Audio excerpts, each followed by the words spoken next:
Hello everyone, this is FIDE Master Victor Neustroev, and today we are going to talk about how to save losing positions.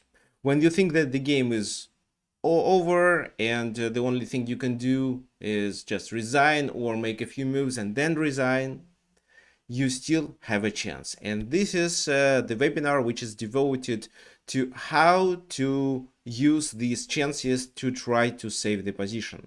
So I'm very sorry about the delay today.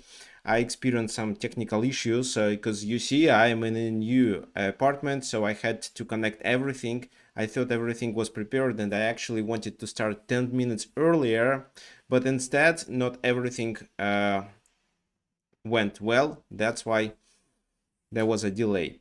Please let me know if the sound and video quality is good.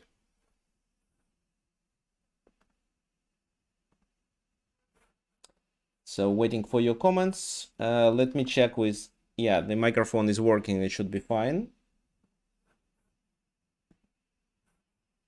This is working too. So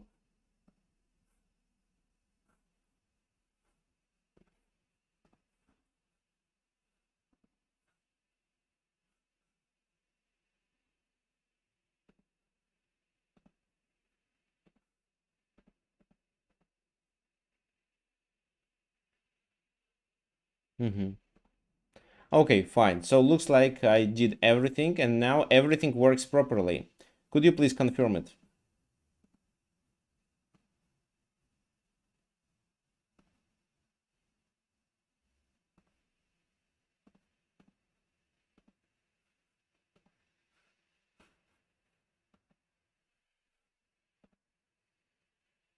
Okay, thank you.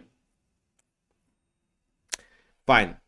So first of all, let me tell you what you can do when you think that the position is completely losing. Well, you should understand that defending losing position is a very difficult task. And if you look at grandmasters games, you see they are trying to use their last chance, even if this chance is really small, in order to play for a draw. For example, if the position is completely losing and there is no way to overtake the initiative. Well, here in Argentina, I faced with such a, well, first of all, I thought it's kind of disrespectful thing because well, I was playing against a player who was, let's say, 2000 or even 2200, and this player got a completely losing position with no chances, at all. So I managed to outplay him, to gain a few pawns. So finally, I was 3 pawns up in the rook endgame, and my pawns were really good. They all were connected, except one passed pawn, which was already on a3. So I was playing with black pieces. So it was very close to promotion. But this guy kept playing. I don't know what he was hoping for, because if I were in his shoes, I would resign. And I think all chess players of this level would resign, because there was no time trouble, no weaknesses in my position, no chances to play for a draw. So that's why this is where you have to resign. You should admit that this game is over and you should start a new one, and maybe in this new one you will play better. But if only you see at least one small chance to draw the game, try to do your best and try to focus on the game back. Do not think that the game is over. Use this chance, and once you see that this chance didn't work, then resign. So what kind of chances do you have? There are several ways of how to try to save the position. First of all, if you don't have material, I mean, if you are down the material, it makes sense to exchange pawns, because then you can, for example, try to achieve the end game where your opponent doesn't have enough material to win. For example, let's say you are down a knight in rook endgame. So let's say your opponent has a rook, a knight, and a few pawns, and you have only a rook and a few pawns. If you exchange all pawns, rook and knight do not win against a rook. So such endgames may save your game. Well, you can also pass the game to the endgame with the bishops of opposite color. There, being one pawn or even sometimes 2 pawns down, you can draw the game without any problems.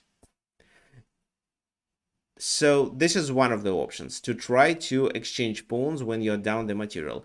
If your king is under the attack, you may consider some sacrifices with the idea to get rid of a mating threat and still keep some chances to draw the game in the endgame. However, the most common situation is when you are trying to save the position at the same time organizing the attack on the enemy king. Because in such a case, the material advantage of your opponent may make no sense. For example, if you have your queen into the attack and your opponent has extra knight on the other side of the board, you may consider doing a perpetual check and draw the game, or you may even look for how to checkmate. In one of my courses, this is the course Evaluate Before You Calculate on Chessable, I demonstrate how one of the grandmasters was able to defeat his opponent being 2 rooks down. So he sacrificed the rook, but then initiated a strong attack, and because of that, won the game. Also, in endgames with fewer pieces on the board, you shouldn't forget about stalemate, as well as doing fortresses, or even fortresses or a stalemate. One such example will be at our webinar today. Well, you can also consider repeating the position, because if your opponent repeats, the game is a draw. If not, then he has to think of what he can do to not repeat, and he has to take some risk to find a better way of trying to realize his advantage.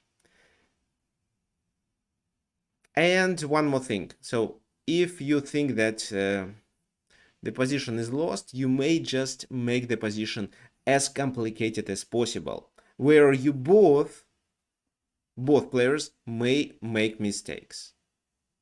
Yes, you may lose there without well, of course you have more chances to lose there, but your opponent may also make a mistake and you get a chance to overtake the initiative and equalize the game, or even play for a win. So we usually use 2 typical things. We either try to attack the enemy king and provoke your opponent to make a mistake, and sometimes his extra material doesn't matter, or we are trying to make the position more complicated, where both players may make mistakes.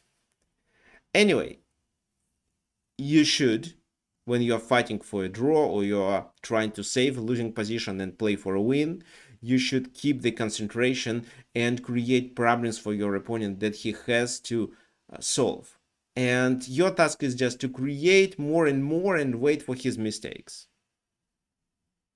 Most likely, especially if it's a club player, such a mistake will appear and you'll take advantage of this mistake. Okay. Now let's start. Let's start with the analysis of the first position.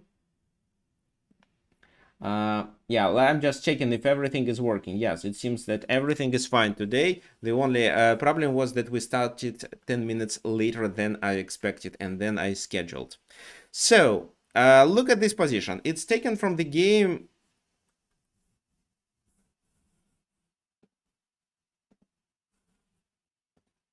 Yeah, look at this position. It's taken from the game between Lev Polugaevsky and Lyubomir Lyuboyevich. Well, black played bishop e6. And if you look here, you will definitely realize that the white's positional advantage is really huge. And it is a decisive factor when 2 grandmasters are playing against each other. So white can quickly concentrate their pieces on the king side. And the game can be decided with just a king side attack, with a direct attack on the king side. And here black may only hope for the counterplay on the other side of the board. What do you think white should do in this position? What comes to your mind? So if you were white, how would you play in order to play for a win?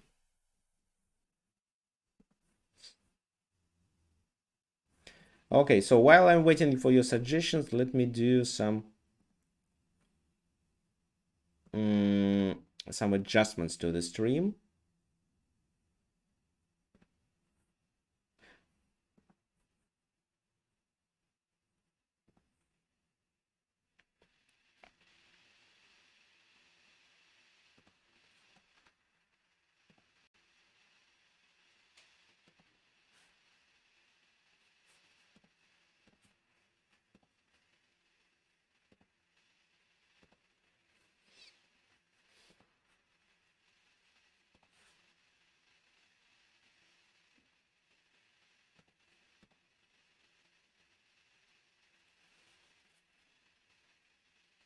Okay, so everything is done. So what are your suggestions, guys? Okay, so bishop h6, probably bishop h6. So this is what Brian means. Well, interesting. Knight g5 also. In the game, it was bishop e5 with the idea to exchange the bishops because such move like f6 makes this bishop on e6 more vulnerable. So knight g5 is a good idea. Okay, what else do we have? What other suggestions? Knight g5, so by John. Good. Bishop h6 by Barry. Okay. Well, I think bishop e5 is better than bishop h6.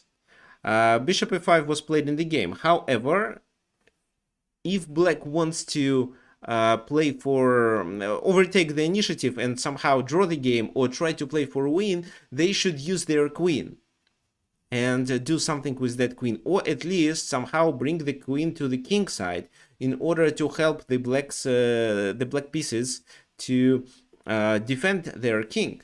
So the queen should play the most significant role in the game.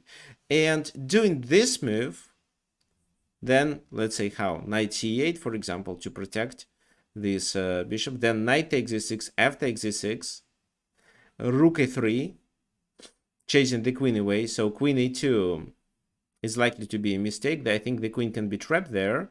If not immediately, then sooner or later, after such moves like queen c3, b4, and rook a1. Maybe it's not required, actually.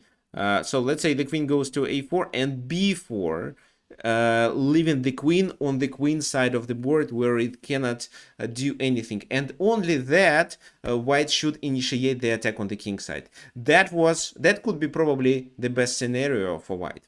But they didn't play it. Instead of doing knight g5, they continued with bishop f5. B takes c5, bishop takes g7, king takes g7. And this is where they decided to take with the rook, which is definitely a logical move. When I was analyzing this position with one of my students, she said definitely take with the rook, because c6 is a weakness. That's why for the endgame, it's important to attack the weakness through the semi-open file with two rooks. But instead, d takes c5 was a better move in terms of the attack, because now this diagonal is available. So, or maybe rook a3 first and then d takes c5 to chase the queen away and then play queen c3 or queen d4, for example. The position of the king is quite vulnerable. Anyway, rook c5, so the first inaccuracy. Rook a b8. Now this queen is really helpful. The queen does attack on b2 and white cannot ignore it. Probably they should play this move, but then h6. This pawn is still a weakness, but at least we prevent knight g5. In the game, instead of defending the pawn on b2, white decided to initiate the attack and they started with knight g5. Queen takes b2. However, the king is weak, and the queen on that flank is not doing much. So this is a threat. So for example, h6, rook goes to e6. And if they take, it is a mate. If h takes g5 first, then queen f6 with a winning position. For example, this move can be played, because if the king goes there, it's still a losing position after rook e7, rook takes e7, and queen h8 mate.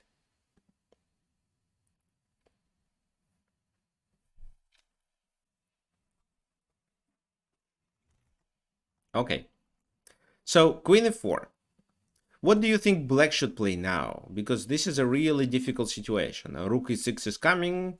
So what would you play if you were black?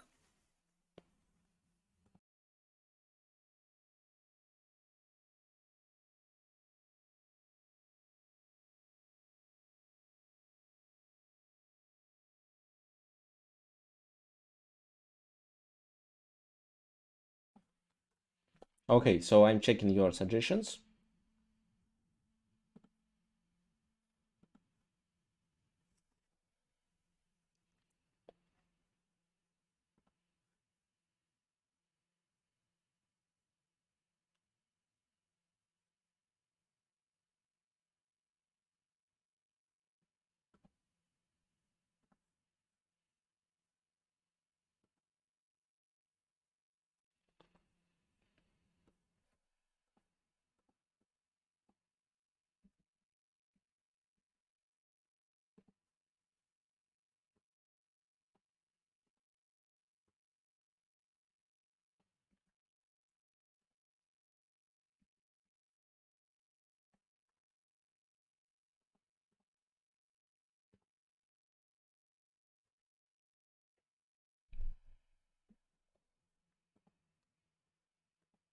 So rook f8, and Brian thinks it doesn't work because of knight h7. Okay, what other suggestions? Rook f8 and knight g8. Well, I think knight g8 still doesn't work because of rook e6 and queen f7. So, for example, pawn takes, queen goes there, then go there.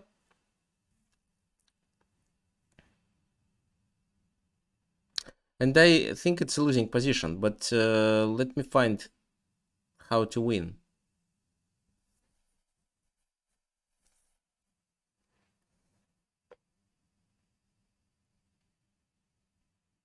Because I want to take here, but then king takes g5.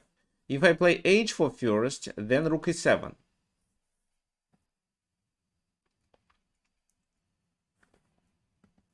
So maybe still take, go here.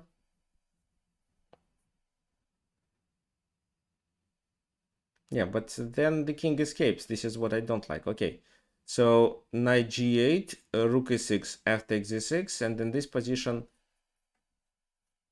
I should definitely start with this move, and after king goes, so it should be winning.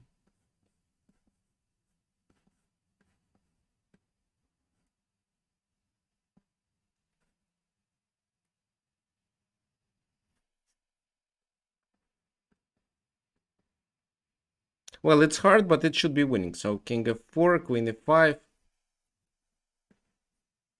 bishop h3, so king takes h3, and just queen g3, something like that. Well, it's not clear because there were several ways where black could deviate, but I think it works. Another option in this position after king h6 is to just take with the knight, for example. Why not? And white should be winning here too. Okay, so rook f8 was played. Knight h7, just king takes h7, so I don't see the point of doing it. Rook e3, increasing the pressure. But queen goes to d2. Well, this is a pin. So the move is quite logical. But instead of doing this move right now, king g8 first could make more sense. For example, then what? If they take on f6, there is a queen hanging then. and the f2 pawn 2, which slows down the white's attack. If, for example, queen f6, then h6, and the knight has to take. Pawn takes, queen e6, but after rook f7, looks like everything is protected, and black can hold the position.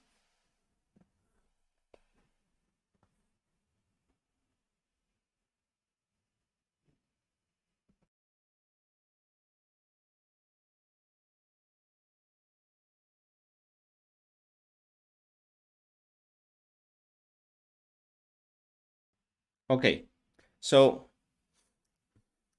there was a good point. Let's go back. There was a good point after rook f8, knight takes h7, and then take the bishop with the rook. That it doesn't make sense. The rooks are protecting each other. And if you play this, then its queen goes here. At least. Maybe actually this. And then the queens are exchanged, for example. Okay. Fine. So rook e3. Instead of king g8, queen d2 was played in the game. And this is where I want you to find the best move for white. White made another mistake, which seems to be a logical move, but it is a mistake.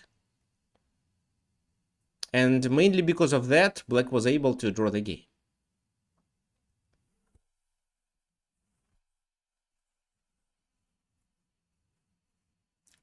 So which move would you suggest for white to continue their attack?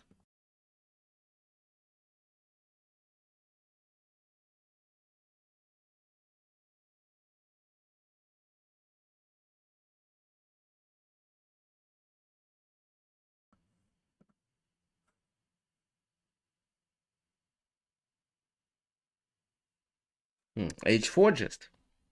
With h5 idea? H4 in that position, okay. Okay, while you are thinking, let me answer to the previous questions. So, for example, instead of rook e3, could they play rook e6? Take, king g8, knight f8, rook f8. So they gained the pawn. But now black has some counterplay. So queen e3, rook f7. Looks okay.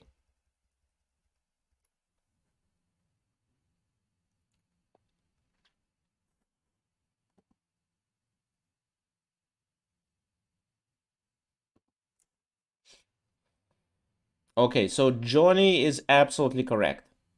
There is no time to rush. Knight e6 doesn't work.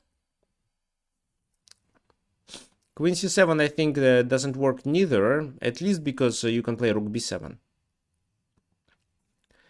But after rook e3, yeah, in this position, so queen c7 doesn't work because of because of queen d4, I think. No, queen d4, then queen e7. Okay, so queen c7, then we can play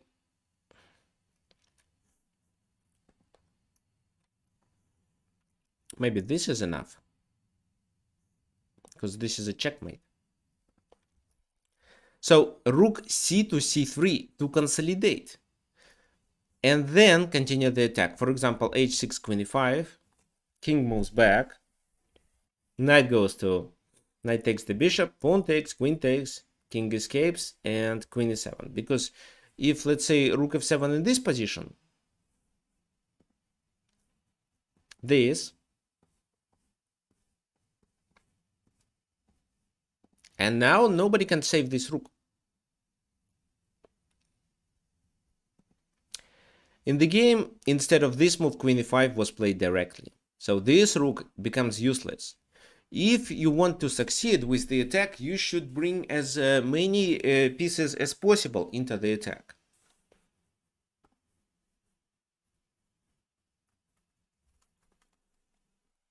So queen e5 check, king goes back, queen f6,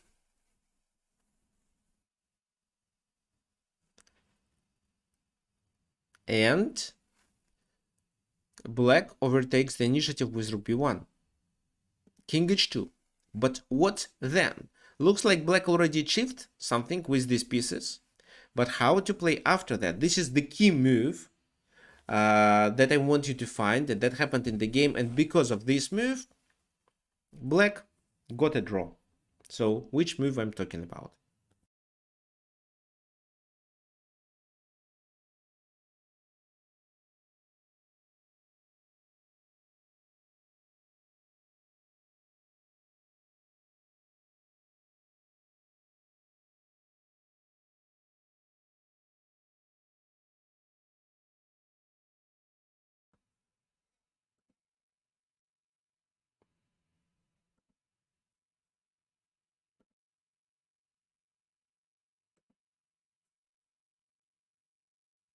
So queen d1.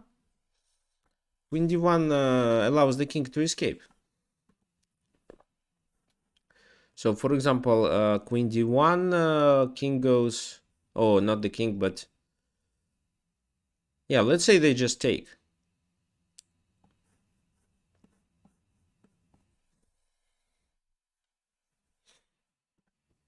So it's not queen d1.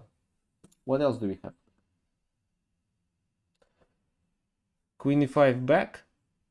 No, I don't think there is a point of doing it. Yes, this move is knight f5. So by this knight sacrifice, black opens the way to attack the king. So what happened in the game? G takes f5, and after that both players agreed to a draw. They both were in a time trouble, and none of them wanted to make any mistakes. That's why this is where they agreed to a draw. So queen f2 could be a possible continuation. Now this rook is hanging, so how to play?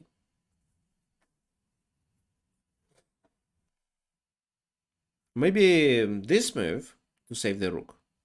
Then the game could continue with queen g1, king g3, and queen e1, which is a repetition.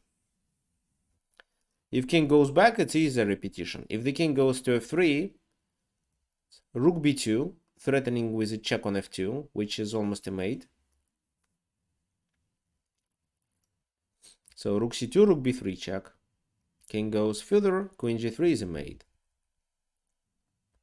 If instead king goes to f4, then it's a check from here, from d2 already. Rook a3, queen takes g2. And this is the next move. So for example, if this, then rook f1. F takes e6. Well, f takes e6, then actually we can do this and pin. If they play something else, for example, this move, probably white could still continue playing for a win. Then let's say bishop d7 to not lose the bishop. And this position is unclear, but here black has so many attacking opportunities, so including rook b2. That's why instead of playing it, white decided to agree to a draw. So what did we do in this position? With our queen being on the other side of the board, we first initiated a counterplay and tried to distract enemy pieces. However, white pieces went to the king side and created a really strong attack. And as the result, we, by activating our rook and the queen, we are able to create some problems to the enemy king. And finally, even we are able to sacrifice the knight in order to get the king more exposed. So we capture the pawn on f2, which is critical for this position, and then we have a lot of chances not only to deliver a perpetual check, but to deliver a checkmate or gain a piece back anyway. So here, activating on the other flank and initiating the attack on their own, black was able to draw the game. Now we have the second example, the game between Evgeny Boreev and Alexander Morozevich. So look at this position. It's white to move, actually. Look at this position and tell me, what do you think about it?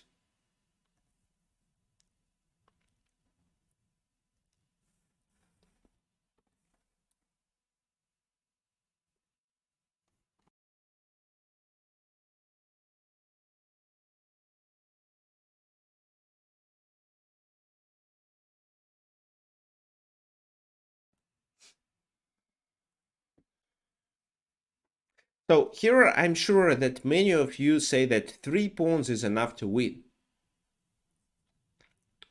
And white would better resign, especially such a strong grandmaster like Evgeny Bareev, assuming he was playing against another strong grandmaster, Alexander Morozevich. So continuing playing here is a kind of disrespectful. I would agree if, let's say, the queens were exchanged or the rooks were exchanged, or maybe even the bishops were exchanged. I would say yes. But with these 3 pair of pieces on the board, there is still a chance for white to complicate the position and maybe to take advantage of their bishop versus knight superiority. So what white may hope for in this position? First of all, they may hope for some inattentive play from black. This is what is common among club players, but is quite rare among grandmasters. Second, they can take advantage of the coordination among bishop and queen, which at least may help to destroy the pawns on the queen side, or maybe to attack the king. At the same time, white shouldn't forget about the pawn on f2, which is also vulnerable. Oh yeah, here this is the move that black wanna play. That's why here Evgeny Bareev continues with bishop g2. So black's task is to exchange pieces. White's task is to capture the pawns or initiate the attack on the king. Queen d1 check, king h2. Queen d2, attacking the pawn. King goes back, so it's fine if the position is repeated. But knight d3. The pawn is hanging, and pushing the pawn forward is a blunder because of the rook. So rook f3. Looks like white is able to hold the position by doing the only moves. However, with rook f3, they are potentially pressuring f7. Knight e1 is a fork, and it seems that one of the pieces is exchanged. But rook f6. I think most players, including me, would just consider this in order to simplify.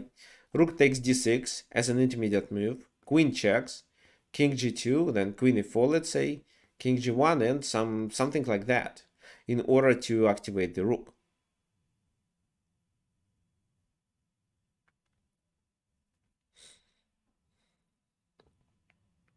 So, what then? Well, one pawn was lost, but there are still 2 extra pawns. However, here the game could continue with this move. Let's say queen goes to f3 and queen takes b7. Well, in such a case, this is a mate. So queen f3, probably they have to play this move. And this endgame is completely winning. Take, here, check, queen f6, queen takes here, b5, so technically winning position, which I'm sure Alexander Morozevich would win with his eyes being closed.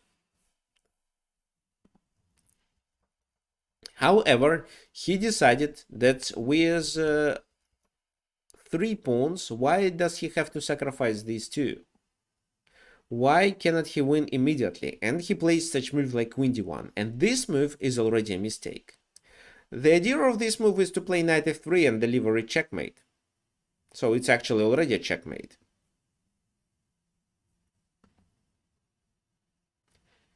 But bishop takes here. Well, knight f3, king goes to g2 this time. So how to play?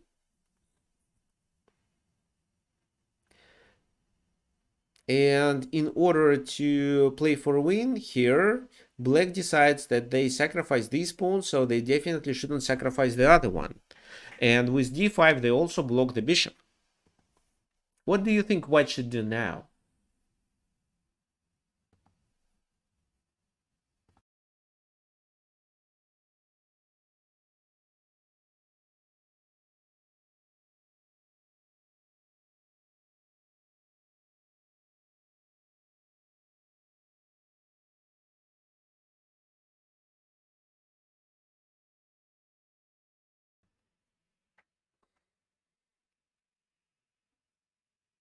So white was able to capture on b7. Now it's a bit tricky to win.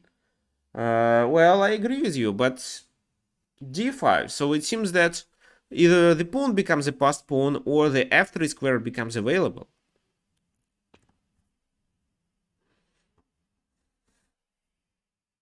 What do you think? What's the best option for white here?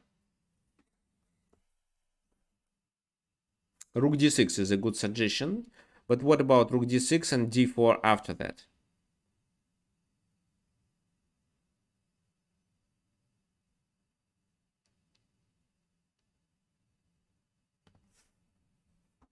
What else do we have?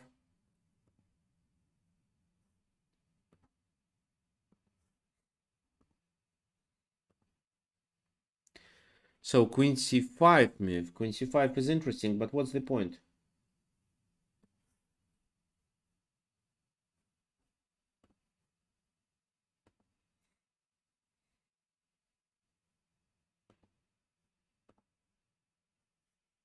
Okay, so rook d6, d4, rook d8.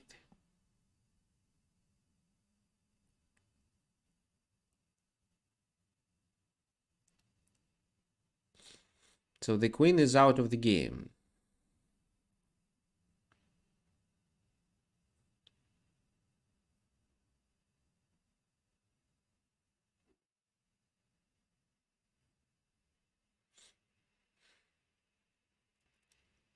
Okay, maybe not d4. Maybe in this position I can play knight f3 right away. King g2.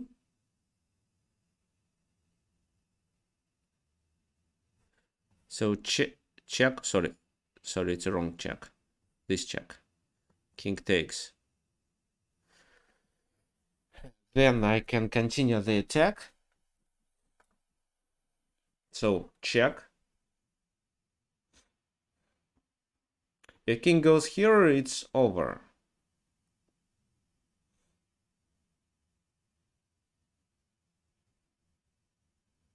So if this move, it's this. This is a mate. King goes h4, it's a mate. If the king goes to g5, then it still should be a mate, but with f6 move first. So rook takes f6 and then queen h5.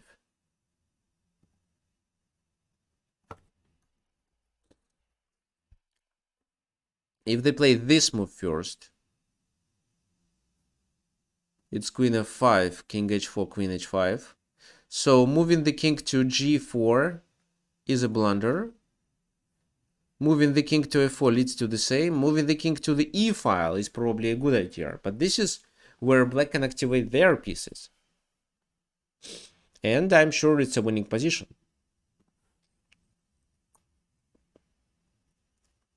So for example, this move can be this. They go further and at least the queen is taken. So it's too slow with rook d6. You should keep the rook on f6 protecting f3.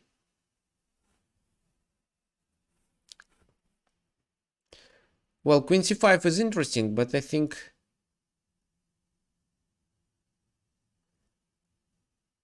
this, and that's it.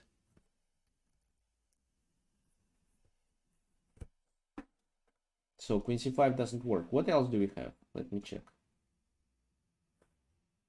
No, queen e4 doesn't work because of the same reason.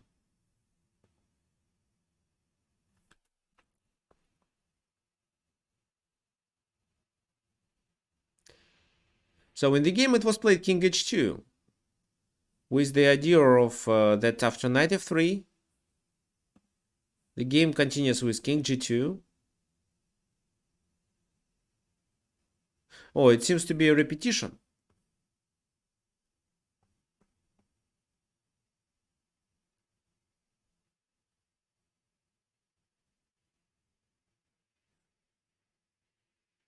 Actually, it seems to me that it was possible to win the game with knight f3. So here, and then it's a strong attack.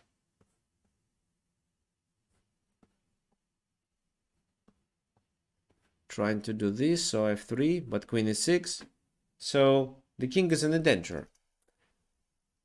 So king h2 was already a losing move. But the last chance for white, instead of doing king h2, was to play queen to d6. For example, if d4 in this position, bishop comes to d5.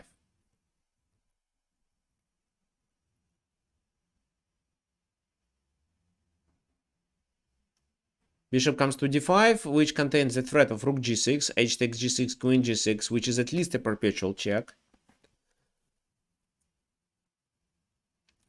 Bishop f7 is another threat. Well, no, it doesn't work at the moment.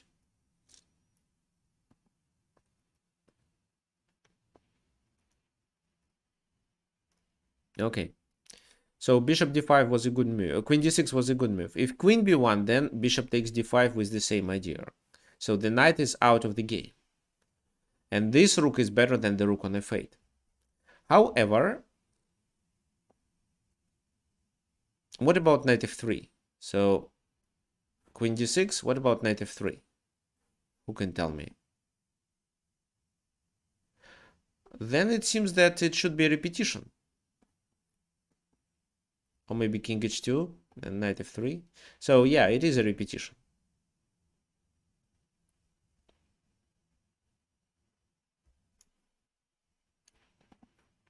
So white plays king h2, and this is a mistake, after which knight f3 was possible. It's difficult to calculate, but if black doesn't want to calculate but wants to do something else, their other option is to play queen b3, protecting the pawn. If, for example, queen e7, then knight goes to d3, and then this knight goes to e5 when needed. So, for example, bishop a6, queen b4, exchanging the queens. We may sacrifice the pawn here, but after king g7, we consolidate our pieces, bring the knight back, and it still should be winning. If after queen b3, let's say they play something else, for example, queen e7. No, not queen. Well, okay, they play queen e7. We play this move, and this is where they play something else. But it's hard to suggest anything because otherwise black just promotes. There is no other active actions. So bishop a6 seems to be the only move. Okay, anyway, king g7 and queen e5. And now black is in the trouble. And this is where we don't care about the material that about the extra material that black has here. For example, a5 just bishop d5 with the threat of rook f7 on the next move. If let's say d4, it's still bishop d5 with the same threat, and this square is already controlled. So this move is a blunder too, because this is a discovered attack. That's why king goes back to g8. But then bishop d5. And this is where black is absolutely useless. So the game continued with knight goes to d3, queen goes to e7, with the threat of this move. However, I think it was already possible to do this. So if, for example, rook f7, then how do you think white continues?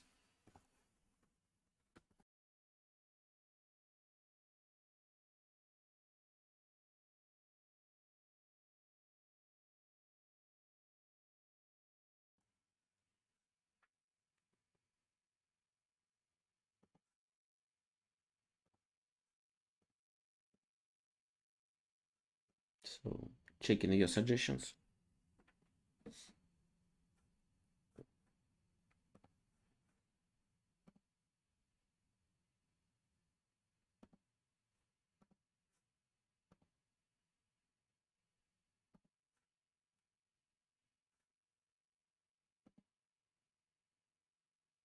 Yeah, queen e8, definitely queen e8, so it's absolutely losing.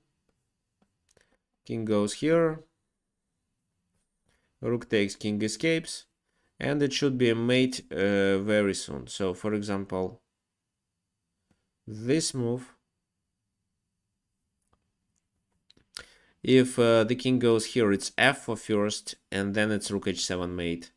If the king goes to h5, then it's a check here first, and then it's f4. So there is no way to save the king's position. So queen e7 was played. Now black realized they are losing. They played this move in order to try to exchange the queens, but after bishop f7, they realized that the game was over. So if rook takes, it's over. If, let's say, king g7, then after bishop e6, it's over anyway. So can you imagine that in this position, where black is completely winning with 3 extra pawns, they managed to lose? How is it possible?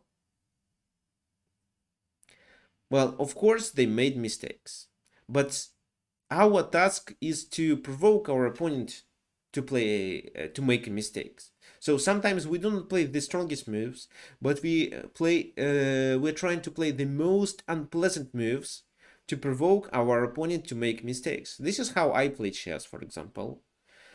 Not all of my moves are the best moves, but I make such moves which are easy to respond for a human player.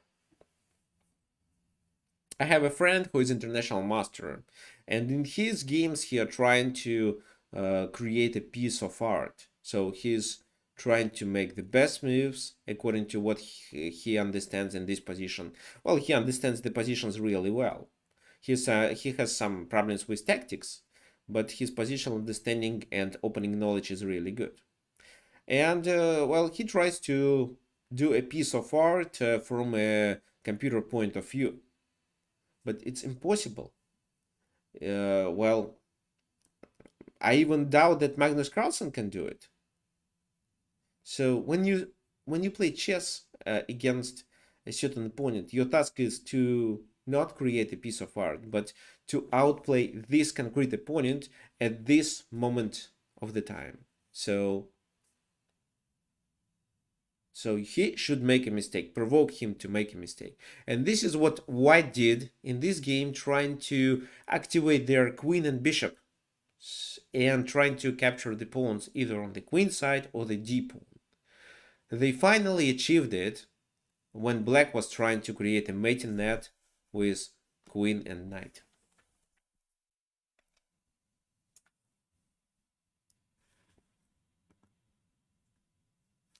Okay, so hi to everyone who joined this stream. We are talking about how to save losing positions. And this is the second example. So we have 2 more games, game fragments, it's better to say. And this is the game between Peter Svidler and Sergei Karakin. So this is where we are learning how we can practically save the positions that we assume are completely losing. Well, what happened in this game? Well, here most of you would continue with just a simple move, queen takes f2. I would do the same thing. So queen takes, knight takes, then the rook moves, then e takes d5, and it seems to be equal. Right? So let's say if this move, then the knight goes somewhere, maybe to e4. These pawns are exchanged because d6 cannot be played, and it's absolutely equal. I think this is what Sergei Karakin would play if he was not losing. He was 2 points losing in the match. It was a match. I don't remember what was the tournament. Maybe I can find it. It was FIDE World Cup. Played in 2015 in Baku, Azerbaijan. So, and he was losing 2 points, and his only chance to continue playing in this FIDE World Cup was to win this exact game with black pieces. And he definitely didn't want to equalize. He wanted to play for a win. That's why he played such move like knight f2, which is definitely a mistake, because after that it's not easy to get rid of the pin. So for example, this move, no, it's a fork. If let's say this move, having in mind that after rook f2 it's queen b1, then just the rook moves, and later the pin is exploited. So this.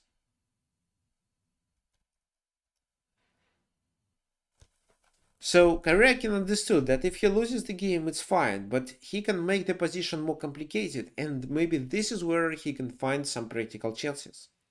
This is what exactly happened in the game. The game continued with queen e4.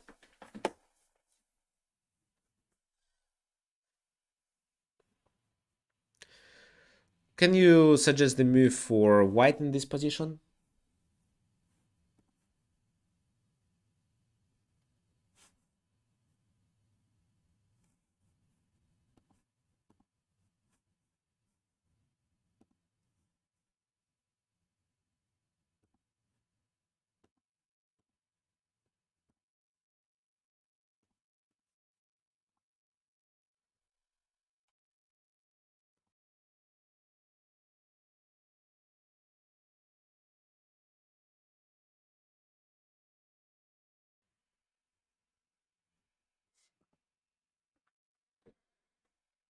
So queen g3 by Brian.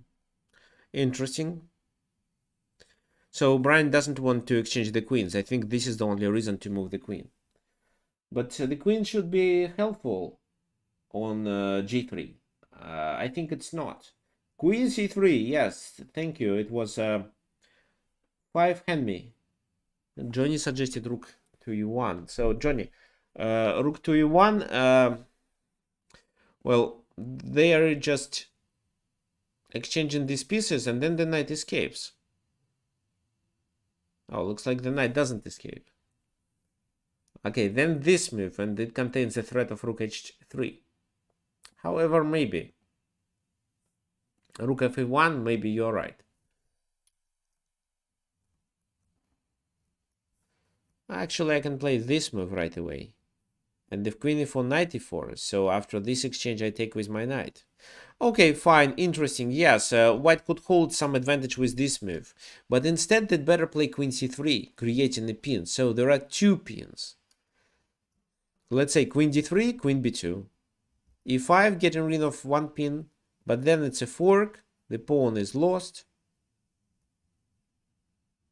No, not rook f2, because the knight is hanging.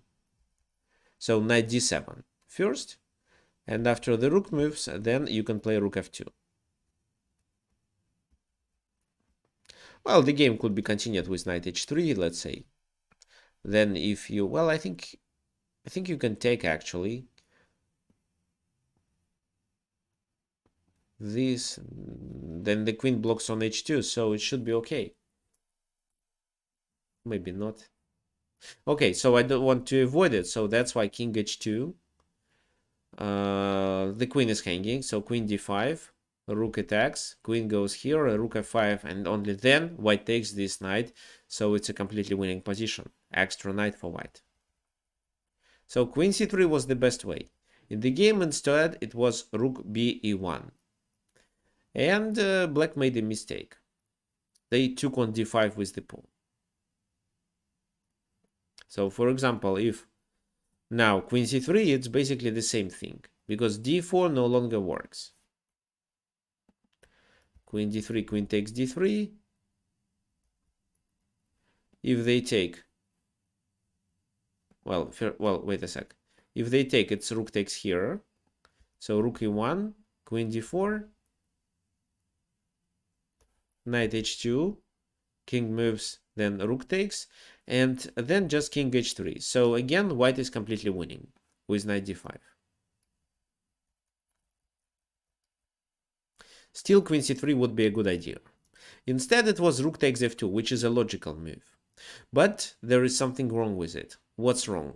What exactly is wrong with this move? Who can tell me? So it's definitely not rook b6, which seems also interesting because the queen is Queen doesn't protect the rook on e1 in such a case. But then queen c3, pawn to d4, rook takes here, pawn takes here, and after rook takes rook on e8, the c pawn can be easily stopped with such move like rook c2. But what's wrong with this move? What would you suggest for black?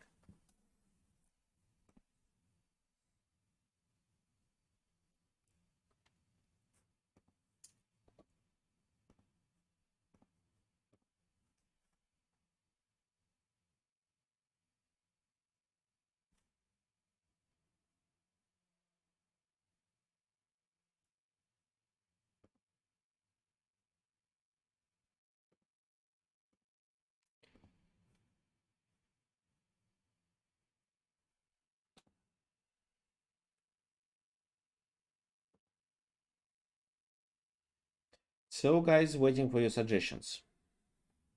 Rook takes f2. Well,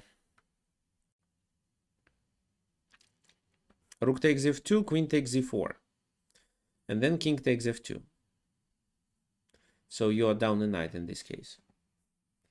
Queen takes a3. Queen takes e3. If in such a case, queen takes e3, it's rook takes e3. Rook takes e3, rook takes f6. And this is a fork. If you deliver an intermediate check, your rook is still hanging and white has enough time to save their rook. So queen takes e3 doesn't work neither. What else instead?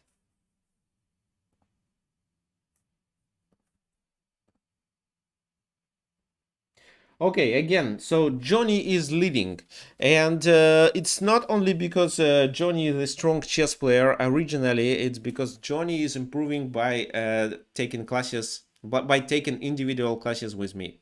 So if you want to be quite, well, if you want to become stronger, you definitely should do more chess lessons, and in my opinion, the best way is to work personally with a coach, so doing private individual lessons. This is what actually I was doing. I mean, I was taking lessons from grandmaster in 2018 and 2019, and that helped me to become a FIDE master in just 1 year. So queen h4, yes, Johnny is absolutely correct with this move. Queen h4. What does this move do? I'll show you. So here, Peter Svidler played queen d2, having in mind that everything is protected, but it's not. Instead of queen d2, let's talk about other options. So let's say queen e8. Queen takes f2, check. King h2, queen b6. And black has extra pawn and some chances to win the game.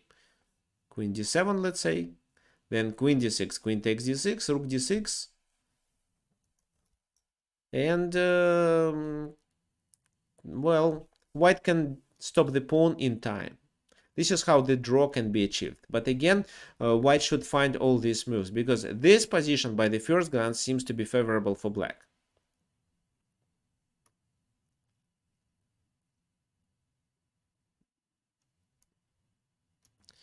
Because if something like that, which is quite logical, queen d5, then it's just queen b4 at least. Okay, so queen e8 is one option. What else to play? Well, rook f6 is a blunder. The queen is hanging. Well, queen d2. So what's wrong? It's easy. If you just take on e1, white is completely fine. Rook b6, they have rook f7, and they capture your queen. This is what I think Peter Svidler had in mind. But instead, you can take on f2 first, and you are threatening to take the enemy queen.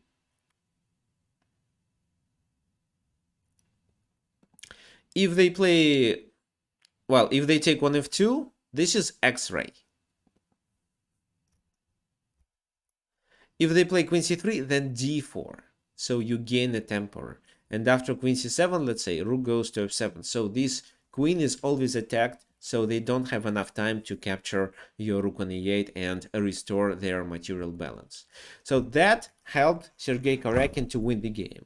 Let's go back to the original position where he took this decision to take on f2 with the knight. rook f1 and queen e4. So what did he do? Instead of simplifying and getting a draw, he played a move which led to a worse position, maybe even losing. At top grandmasters level, we can consider this position to be a losing position. And the engine thinks it's +2 for white. So anyway, Sergei Karyakin went to this position in order to get more complications and provoke white to play to make mistakes. And he was forcing white to defend their position. So rook e1 is a defensive move. This move, so the queen is hanging. The knight can be hanging too. So again, they have to find a defensive move. Rook f2.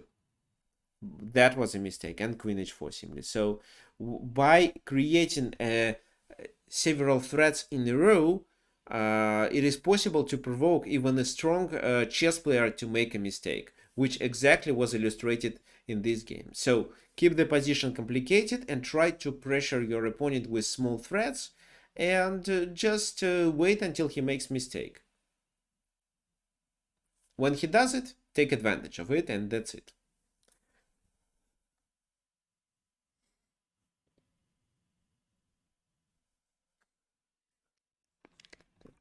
Okay, in this final line, rook f2, not here, rook f2. If queen takes, this is a check, the queen is lost. Yes, but after queen c3, not queen c3. Here queen c3 doesn't make sense, it's queen f2. So here queen d2, rook f2, queen c3 just d4. So the queen is always hanging. Okay, so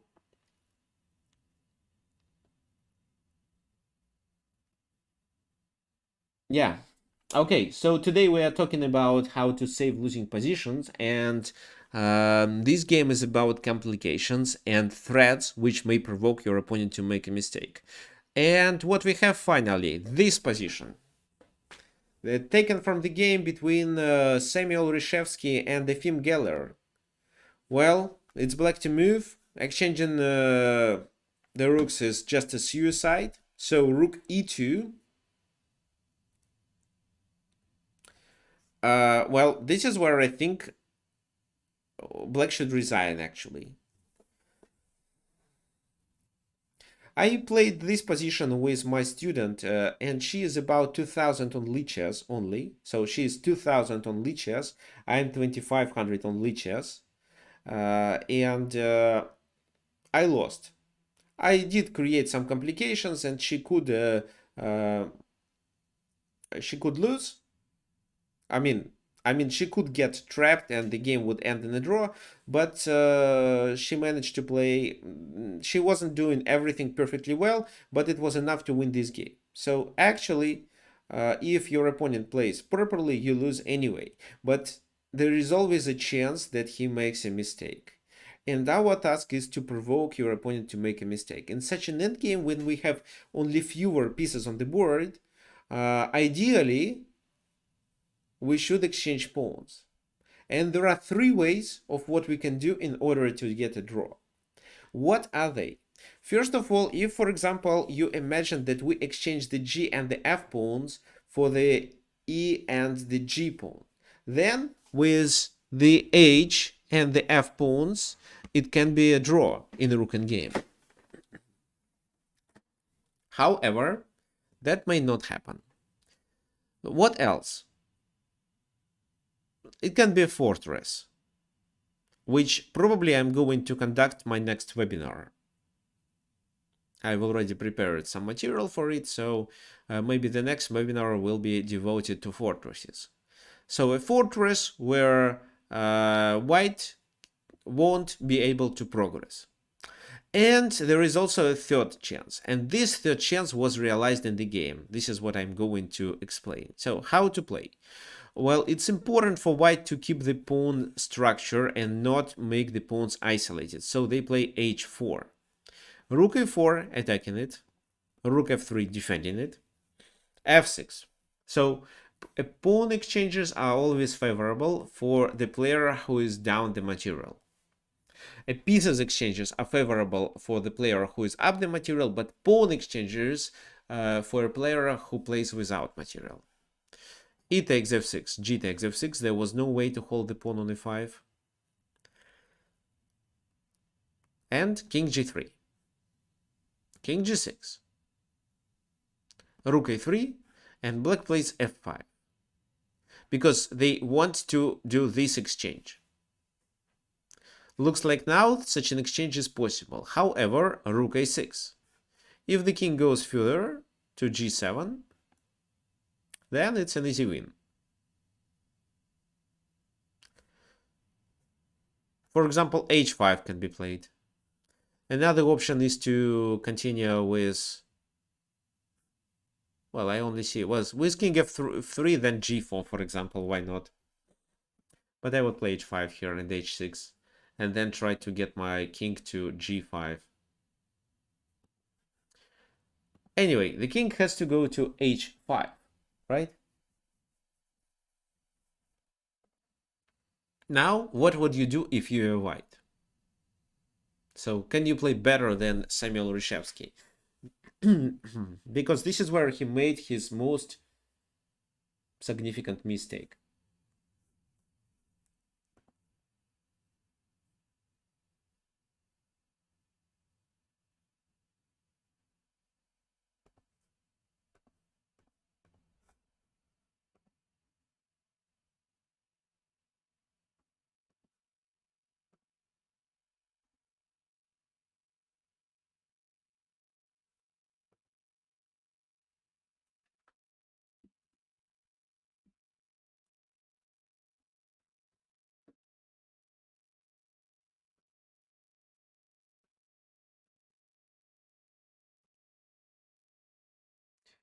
Okay, so rook a8, probably not correct, but I want to check from behind. Well, I think you not only want to check from behind, you want to attack the f pawn from behind. But okay, rook a8, this is one of the considerations. What else?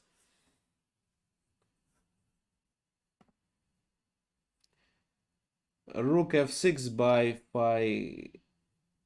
5 hand me.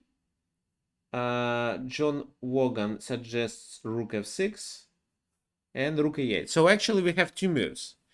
Rook f6 and rook a8. I don't know how you do this, guys, but people who takes individual lessons, such as Brian and Johnny, suggested the correct move rook a8. Well, to be honest, we didn't study endgames, but yes, you're absolutely right. This is the best move. Because later you'll see what's wrong with rook f6. However, let me explain what happens after rook e8. Rook e8, so how do they play? We are about to play this and king g6, h5, for example. Let's say the king goes back, then it's h5, and after this move, rook g8 with rook g5 next. Then two pawns together, you can simply promote them. They are connected to each other. So even if they deliver a check, it's not a big issue. They have to save the rook, h4, so you take, and this is how you win. Let's say this. Then I think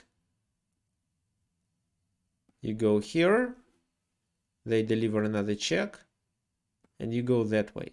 You can even let them take this pawn because their king is cut off and you promote the f pawn.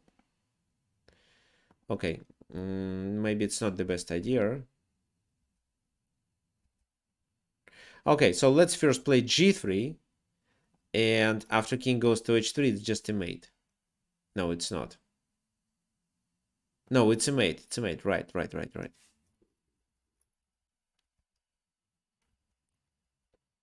So king has to go to h6, and then we take on f5. And then our king goes to g4, and we can promote two pawns together.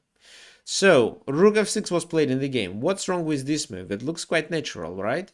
No. Rook a3. King goes to f2 with a temper. Rook goes to the edge.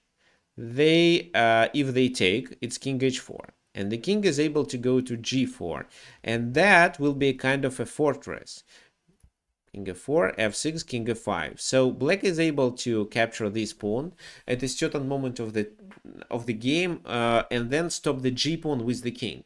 The only task for black is to not let the enemy king go first, but the pawn to move further first. G3 was played, right? So now, how black should play in this position? Please consider the move. It was a really brilliant move by black. However, you may suggest two different moves, and they are really good.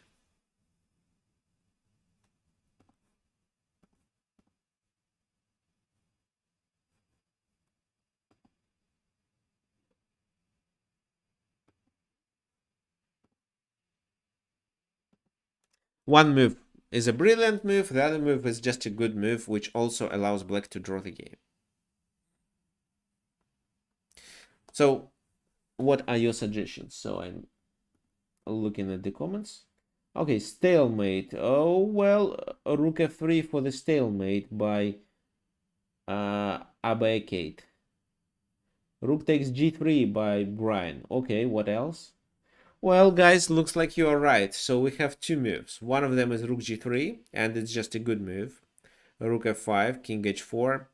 Well, rook h5, this is a draw, right? The king is able to occupy the square in front of the pawn, like that. Such move like king g4, for example, is a mistake. Rook g6, king goes here, and h5. The king is too far to stop anything. Such move like, let's say, rook a5 in this position is also a mistake, because the king goes here.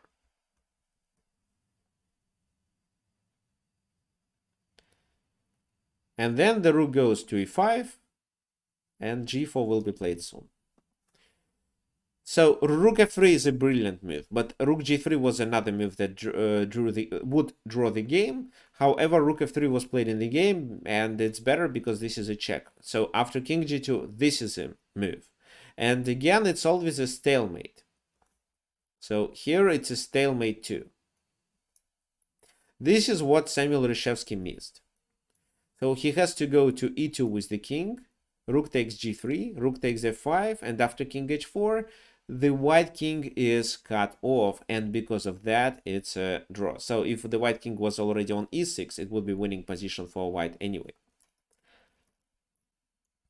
So king f2, rook a3, rook g5, trying to cut this king, but it's not enough. Rook f5, and now the game ended in a draw. Why? So if this move is played, it's just rook f5, the pawn is lost. If this move is played, it's just king g5, and again the pawn is lost.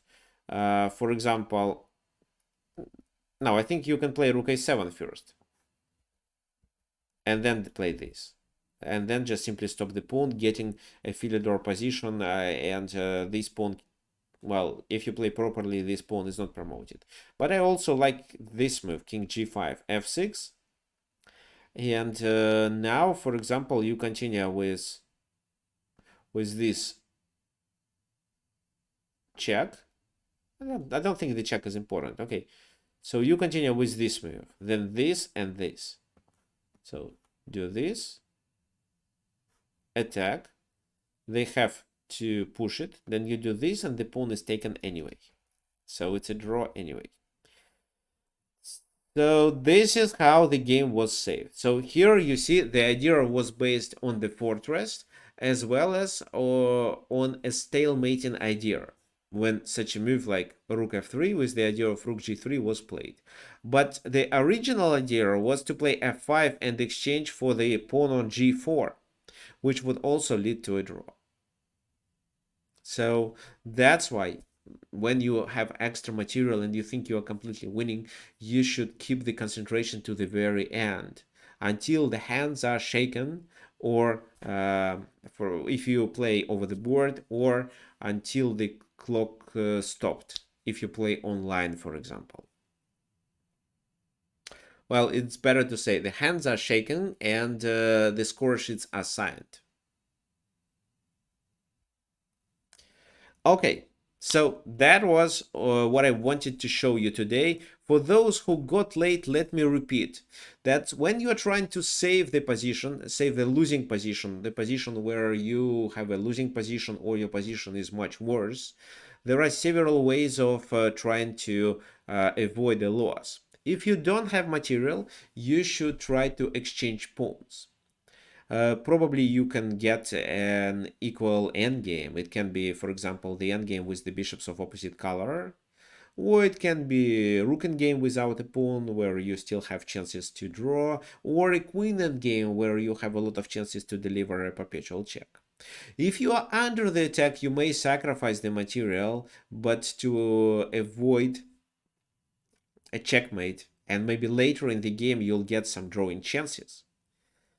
Also, if the position is just positionally worse or losing, try to organize a counterattack, especially try to initiate the attack on the enemy king.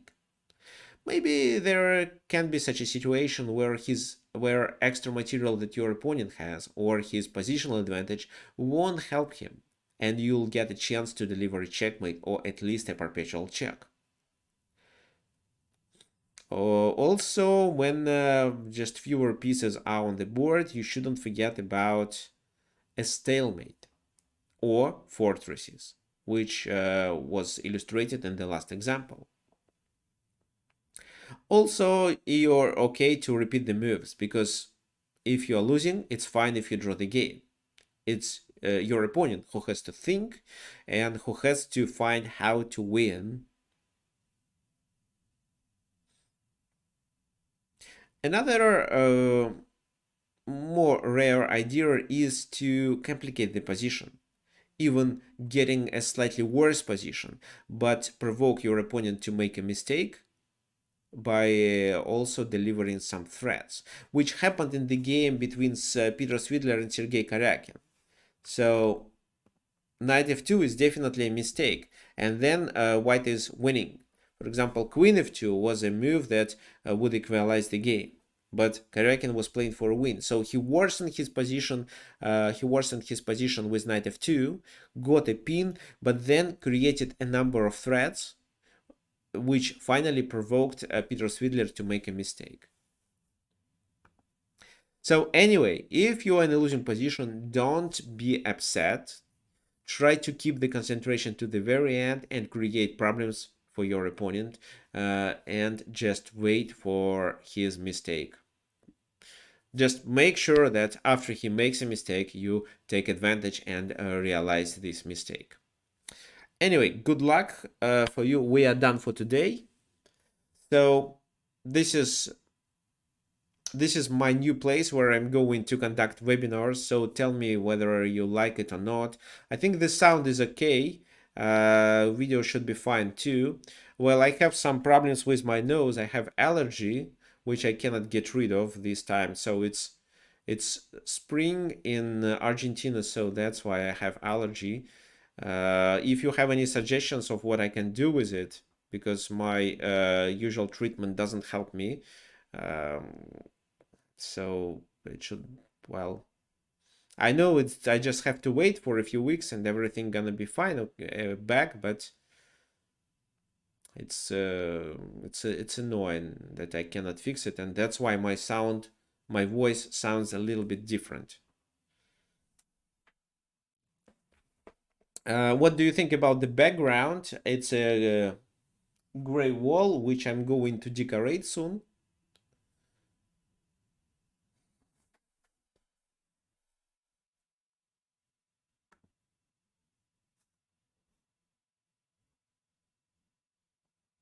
Yes, I did, of course, I did try antihistamine. I'm taking these pills. I'm taking the pill which is called centralizine, if I'm not mistaken.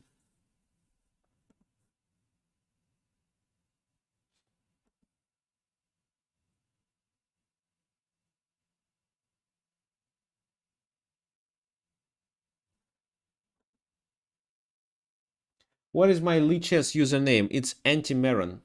I can type it here. So you can follow me. I'm not playing the games here only for training purposes.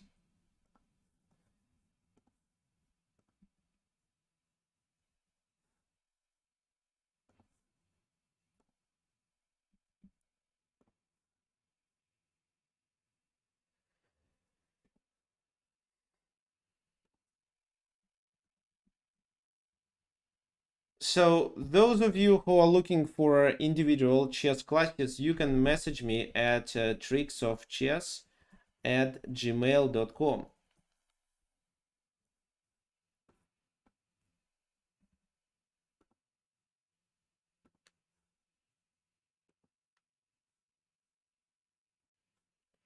So I can also type it here so you don't forget.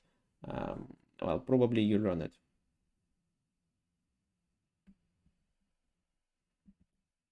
I mean, probably you already know my email, so you can message me if you want. Did I do the webinar about Maron variation? No, I didn't. There was a webinar about Semislav in general, but maybe I will, because Semislav is my primary opening. However, this time people prefer to play London more often than Queen's Gambit, so I have just a few chances to play Semislav, and it's very rare lead to Maron variation. So I think the next webinar can be devoted to fortresses. If you have any other suggestions, or you have any just overall suggestions of what can we do in our webinars, of how we can attract more people to watch these helpful educational videos, make webinars more interactive, please let me know. Okay, for now I think we should finish.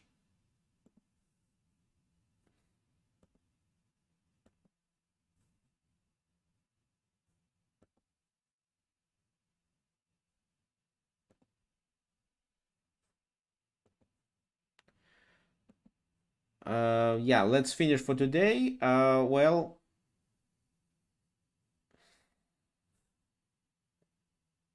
yeah, thank you, Michael. Yeah, thank you guys for coming. See you next weekend. Yeah, I did create several webinars about endgames. You can look at my YouTube channel, you'll definitely find something. Or you can just message me directly, I'll send you the links.